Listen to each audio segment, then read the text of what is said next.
So it's always a little weird when you get up in front of the classroom and you say, are there any questions? What usually happens? Hand shoots up in the air, lots of enthusiasm, and you're ready and you're excited and you say yes, and they say, can I go to the bathroom? Yeah. Or just crickets. Crickets. That's Literal exactly what crickets. You hear them. Right. And I'm also thinking, faculty meetings, like, oh, are there any questions? And that's the time where we pray that there's 0 questions. Yeah, that right? you get the look of death. Do not ask any Don't questions. you dare. Don't be that you dare person. ask a question. Yeah. So in this episode, we are talking about questioning types and techniques. We have a special guest with us, Melissa Moynihan. Hello, everyone. So this is a district-wide podcast, so if you want to just do a little briefing of what you do, what building, what do you teach, all of that. Yeah, so my name is Melissa Moynihan, and I am an AP seminar / English teacher at Connecticut High School.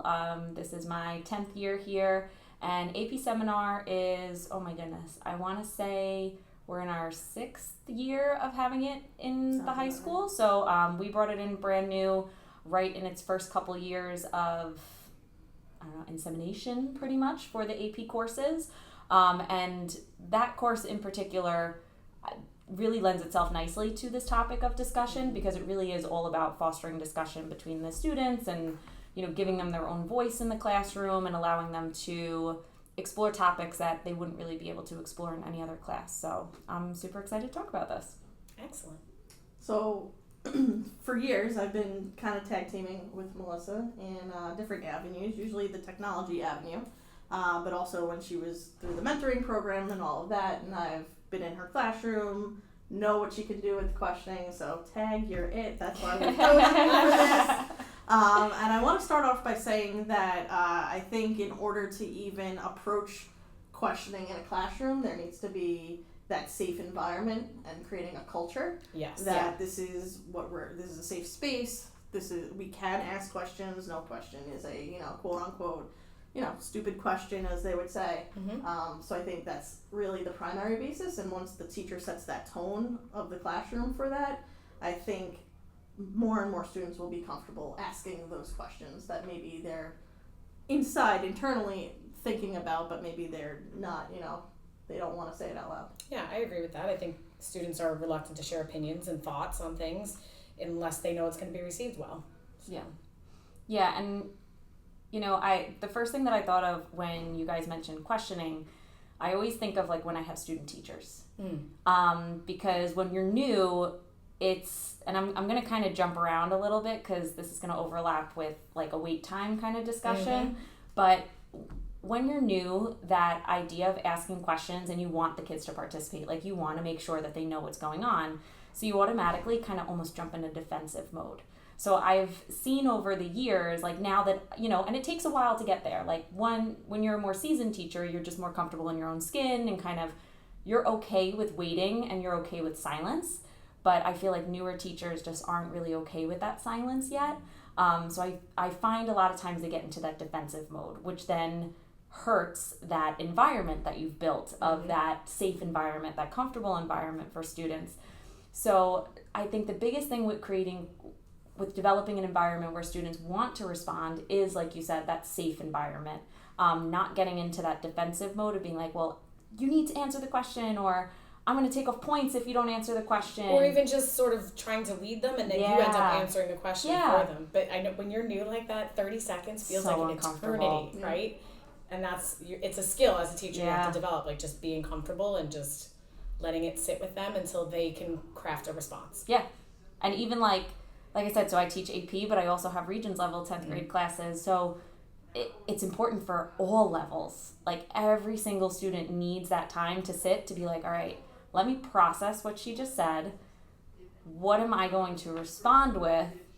And then they almost need to have this internal struggle of like, do I respond? Do I not respond? And it's like, all right, now I'm getting uncomfortable sitting here waiting. It's like, I'll just talk. Right. And it just breaks the ice. And then once you have one that breaks the ice, then they all start talking. I think it's usually a domino effect. Once you have that one student that's like, okay, I'm just going to do it, I'm just going to answer, I think more and more will join that conversation. Something I've seen people do as well is they'll have students talk in pairs first, because they get to sort of try out their answers and their responses, and then you go to that whole group discussion, and then they have a little bit more confidence and to share it out with the whole class, and then they talk a bit more and people add to it and that sort of thing. Yeah. Do you ever utilize that? Yeah, it's like when they get the validation from their classmate, that's like, wait, you had the same response, or like, oh my God, I totally thought the same exact thing. Then they're like, all right, we got this. We're on the right track. Yeah, and then they feel comfortable and like able to share it out. Or even sometimes within a group you have those, like maybe a kid that's a little bit more on the shy side, but then you have a kid that's a little bit more outspoken. So even if the shyer kid kind of shares with the more outspoken kid and the outspoken kid is the one that shares it out, at least you still know that everybody's voice is kind of being heard, whether it's directly, indirectly, like they're all getting an opportunity to at least share out their discussions. That's a good point. I feel like this relates extremely to the IT department and Monday morning meeting. Yeah. I feel like when one situation is brought up, one technician brings it up, it relates to all the other buildings. So it's just a matter of someone stating like, hey, I saw this issue. Right. So we, usually every week we, as a department, we meet, obviously Monday morning meeting. But basically it's kind of like a roundtable with everybody. Victoria's included in that as well. Building technicians, all the higher level engineers, even our director as well. We go around talking about like the topics of things going around the district. What issues are out in those buildings. A lot of times, like you said, people are having similar issues. We all collaborate together on, experiences we've had in the past, other issues that we've had in the district to resolve the issue for everybody. It's a good platform for all of us to get together and discuss what's going on to all have that common goal of just getting things resolved. But it's a communication piece. We also had in the past we've tried using project management software like an Asana. We used to have big global projects going on a few years ago. Something like smart boards being installed, if we know district wide. So everyone was using that internally to kind of keep track of what was going on. Had some progress, graphs, things like that, calendars. We've internally been testing a couple of things. Obviously, one-to-one being the main source around here for tickets.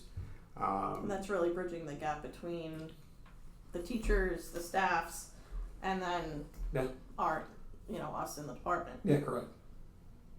I think it's important, right? It's a real life skill that we start to foster in the classroom, and then it carries over into all different types of professions, and we have to, as students, develop the skill to be able to synthesize information, right? Summarize stuff, and then convey your thoughts and or your questions about that topic, and that's not something they come to us with. Yeah, I would even say too how it bridges to as they get older, because obviously everything that we do in the classroom, the kids are always like, when am I ever going to use this? Yeah. So this is one thing that I think every teacher can confidently say, no, you're going to use this every single day, no matter what profession you go into. Even if you're working behind a computer, you still have to be able to communicate with other people efficiently and appropriately. So even that inside the classroom, we're always working on what's an appropriate way to respond to this situation. We want kids to respond to one another. Let's say that we're having a Socratic seminar or a class discussion, and maybe you disagree with something that your classmate says. You can totally disagree. That's healthy. That's totally acceptable. How you disagree is the part that we work on, right? So, and the same thing goes with any job. You don't have to agree with everybody that you work with, but there's ways to talk about it and ways to handle that are just going to be more appropriate and then really aid in solving that problem. I think people get caught up with trying to have to convince other people to have the same opinion, and that's not necessarily the case, right? You're just saying, here's some support and some reasons why I feel this way and how I came up with this thought or this opinion or whatever it might be. So I love that you're teaching them how to do that. Yeah, we try. We're in the trenches here. And it's hard at first. I know Kristen and I modeled Socratic Seminar last year for her new teachers. And if you've never done it before, it's not the easiest thing to do. No. It's kind of like, when am I talking? Is it my turn to speak? There's a lot of questionable tasks in the routine of Socratic Seminar. But once you do it once, I feel like it does get easier. Yes, and I think that's like a procedure students would get more familiar with. We utilized the tech tool for it when we did it. We had like an inner circle of teachers that were discussing a topic, and then there were teachers on the outside of the circle that were also discussing the same topic and or replying to some things that the teachers in the middle were saying via Padlet, which was cool because it was like a back channel conversation, and I jumped in every once in a while, like stir the pot and pose some questions and get them talking a bit more. And I think it's good to have those question stems too, like we modeled it with the new teachers that Kristen has, but also for the students. Like, you're not just going to randomly, be a keyboard warrior and say your opinion. It's here are some question stems that you can use in order to foster a better conversation. How are we bringing that conversation to a different level? So I think some of those, actually wrote it down over here, where I think my ideas build on so-and-so's ideas because, and then they're giving their thoughts. Or, hey, I disagreed because when this happened, it made me feel this way. Or just from life experiences, too.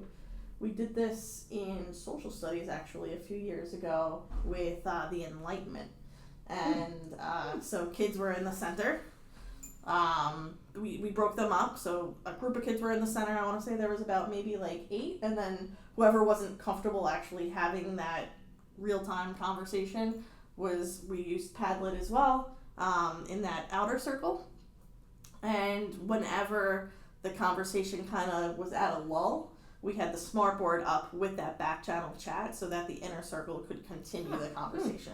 So it was like really prompting them to foster better conversation. And I feel like when having conversations, it's one of those, the best way to practice the skill is by doing it.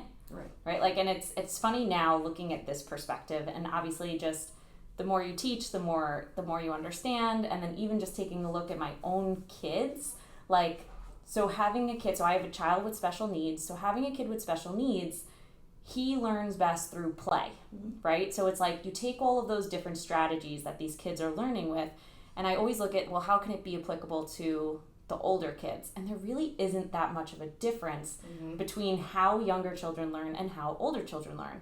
So I kind of implement those skills that my son is using in his therapy models for the older kids to say, okay, well, how are we going to learn best? Well, we're going to learn best by having those conversations, by getting up and moving. I think I've really kind of put to the side that traditional, quote unquote, like traditional way of teaching. And I've totally abandoned that like lecture method. It doesn't work in my classroom. Obviously for other classes, it might be a little bit different, but being the facilitator, being someone that kind of like I do a lot of backdoor stuff. So I do all like the behind the scenes stuff, and I'm sure it's a lot the same with the tech department too. Like there's so much behind the scenes that you do in order to have the day-to-day operations run smoothly. To set it up. Yeah, so it's like the same exact thing. All of those questions, all of those different, maybe I'm having them do a gallery walk to talk. So all of those different activities are very much set up behind stage, we'll say. So when they come in, it's a very seamless movement. It gets them up and moving. Constantly putting them in different groups is a big thing that I really like too, because it gets them talking to different students all the time. And it's someone they may not even talk to from the beginning. Yeah. So you're exposing them to different friend groups, and I think that's huge, especially in high school. Yeah, and kind of like just breaking down that, like, because when you're too comfortable, you just get too set in your ways. Right. So it's a nice way to still have them be in a safe environment, but kind of make them a little bit uncomfortable. I think that we've kind of moved to a space in just our lives, society in general, that uncomfortable means like not safe, but there is a safe uncomfortable. Yeah. So pushing them to that point. That happens, especially with Socratic Seminar, the first time that I've ever done it. I was just like, how the heck am I incorporating technology in Socratic Seminar? And then it came to me and I was like, wait, so they're having discussion. Let me think of my discussion platforms. Yeah. And then it came to me like, okay, we have Padlet. Padlet has a back channel chat. There's a way to do it. Listen, let's give it a try. And if it doesn't work, you won't see it again, you know? Yeah. And that's the way that you have to do things. And it kind of pushes you even further. When you are uncomfortable, it gives you that motivation, like, hey, will it work? And if it does, it's going to empower you to keep doing more. How do you get deeper thought and responses from your students and not just those surface level cursory type things? Yeah, I think, again, it's going to go back to that, like, backdoor development. So developing questions that are going to be really more of your open-ended questions. Having like probing questions available too, to just get them thinking. Teaching them how to create those types of questions. In AP Seminar, the biggest part of the course is developing research questions. And developing their research questions, they can't be yes or no answers. They have to be open-ended, debatable, researchable questions. So even just giving them some of the ownership and teaching them how to create those questions, you see them use it in their day-to-day conversations within the class as well. So I think it's all, the type of environment that we're fostering. So what type of, what type of questions are we asking? Well, that's yes or no. How do we dig deeper? Why? I mean, why is always a great question to ask, no matter what, because there is no yes or why. Well, now you got to think. I'm getting that from my almost 4-year-old son. Why? It's like, all right, you're really pushing the limits now, buddy. I used to be able to get through like 4 whys, and then I would run. I was like, I have nothing left. I don't know. Oh, look at that, and just put their attention somewhere else, right? Candy. Yeah, exactly. Oh my goodness. But I think it's all about, when I first started out teaching, everything was about recall because I had the younger one. So it was just, I just needed one response, right? But when I did need to expose them to better questioning and like get more out of them, I had to open up my avenues and say, okay, it's me. I'm not asking the right type of questions. Like, how am I going to I know they know it. So how am I going to get them to, tell me what they know? For the little ones, my biggest thing was, okay, draw, right? And draw me what do you think is going to happen next in the story, right? For our elementary teachers, and you get all kinds of different drawings. Clearly different than secondary, but it's getting them to think further, right? And that's one. Right, and they can't articulate it necessarily in their writing yet, so they do it in their drawing. That's a good technique. Yeah, but even like, let's say for a kid that might not be able or willing to verbally say it, like that skill could 100% be used still on the secondary level. Right. Draw me what's going to happen next. And then even that, now we have so many different resources on the Chromebooks where kids can now do those drawings that maybe they wouldn't be able to do pen and paper. So many of our kids are so well inept to using the devices that they can use the devices better than any of us, let's be real. So you might say draw something, and now they're in their element and they can share out exactly what they're trying to say. Communication doesn't have to be all verbal. It can be very much just a demonstration. So giving them all those different avenues, I think, really help you meet the needs of all the different students in your class too. I know a hot topic everywhere now is artificial intelligence. Yes. And I think this can be a key player also in developing their thoughts, okay? Say we take a scene from a reading passage. What do you think's going to happen next? Well, guess what? If they can't find an actual image that's already created, now you can use artificial intelligence to plug in exactly what you're thinking and see what it comes up with. Right, and to your point, if they don't have that natural ability to draw, now they have this way to visually represent what they're thinking, which is pretty cool. And then just questioning in general along the lines of AI, prompt engineering is a big aspect of that. Like figuring out what to ask the AI engine for and really being able to give enough detail and ask it in a way that you get the output that you want. So that's, again, a skill where they're going to be using that a lot in the future. Yeah, and it's so like they're not even aware of it. Yeah. And they're doing it now. They think they're getting one over on us probably because they're like, I'm going to use AI and you're not going to know. And it's like, oh, wait, but you're probably working even a little bit harder than you thought you would need to. So, trick's on you. So I know AI has played a little bit of a factor in the tech department. You want to talk about that? I mean, we're behind the scenes. We're constantly playing around with some of it. Sometimes to maybe speed up some things on our end as far as like scripts or just double checking some of our back end work. Server optimization, things like that. Some of our platforms are starting to utilize it too, that we're seeing. Securely is testing a chat AI right now. We do have it enabled for students, but I don't know how many are actually using it. But basically it's to kind of give them the encouragement to prompt it and asking certain questions. It's not going out to ChatGPT or any of those other ones. And there's certain categories that we have filtered out.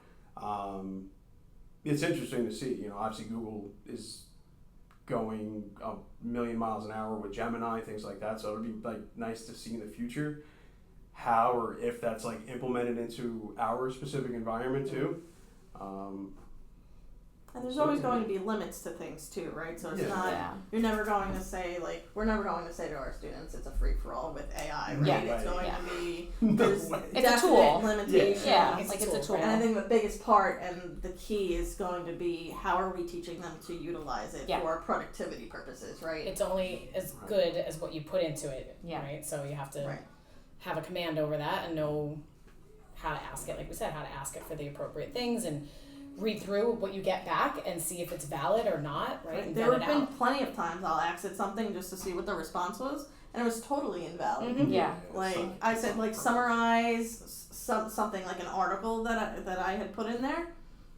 Didn't even summarize like the main points, and I was just like, all right, this is not. And then I was like, okay, maybe it's me, and maybe it's like how I asked it. Maybe I have to ask it in a different way. So and the bell has rung. This tradition on our podcast. And on that note, Melissa has to get to her duties, so we do need to wrap this up. But we do Saved by the bell. saved by the bell, exactly. So thank you so much for joining Thank you us. so much. Thank you. Thank you, everyone.